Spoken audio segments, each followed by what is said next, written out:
Welcome to the shop. Going on with our series on traditional carving, I want to talk a little bit about holding your work down. You want to hold your work in place because most of the time you're going to want a two-handed grip on a carving gouge. So holding it down is really important. Okay, so I'm sure most of you have a bench with some dog holes, so you certainly can clamp things in between. When I did the class for SAFM, all we did was we made a board, put some cleats around the size of the carving that we were going to do, and that way you can take it out, move it around, put it back in, and just clamp that to the bench. Very simple. A lot of times if your carving is going to be smaller than your blank, you can actually screw down into it. That's good too. There's tons of different ways to do it.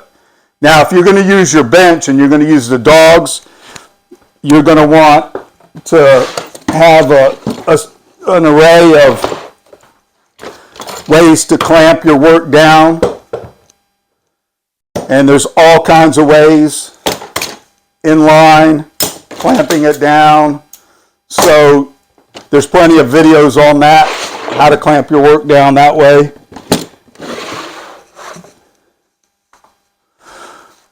Also, you can make a cleat on the back of a basic piece of plywood. You can put it in a vise, and you can clamp it down, and then you can take your work piece and you can glue it, or use the blue tape method where you put blue tape on both sides and super glue, or a double adhesive tape and tape it. Or again, like I said, if it's bigger, you can screw it to it. So that's another way of doing it.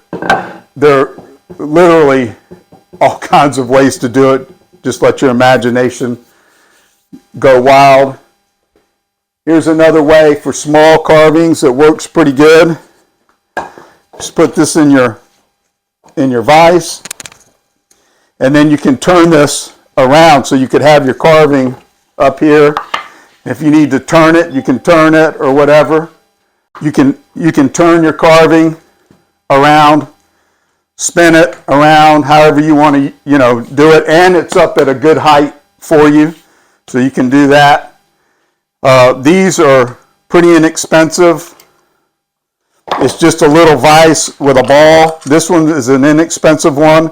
They make them a lot more robust and expensive, but this you can get by with, no problem. And the other thing I use quite a bit is this table that I made. It can sit flat and it has dog holes.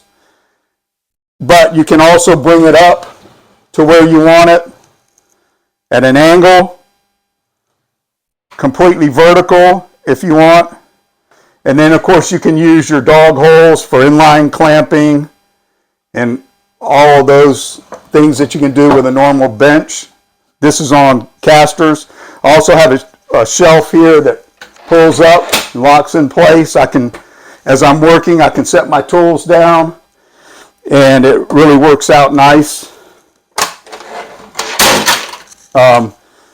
It's a really good way to go about it.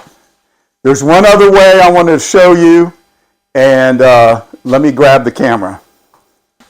This is an inexpensive take on, you may have seen the Steve Latta bench. It just lifts the work surface up higher, and you can put a piece of plywood in there and set your work on it, and then clamp it into your vise or whatever you want to do. This is an inexpensive Harbor Freight model that I cut the legs off of, and it works good for the little bit of work I do on it.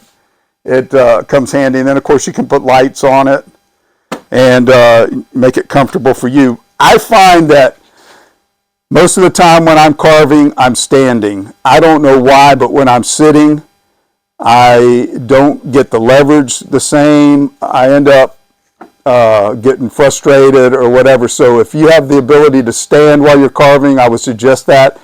And you use more of your body than your hands and your arms. So this, again, puts it in a comfortable height for you, and something to consider. These Harbor Freight benches you can pick up inexpensively, and like I said, trim the legs off of them and then set them up on a cart, and you're good to go. So hopefully that gives you some ideas of how you can clamp your work down. Again, you need to do that. Don't leave it out, pushing it all around your bench. That doesn't make any sense at all. And subscribe, and we'll come back and we'll do some wood selection on good carving woods. Okay? Until then, we'll see you.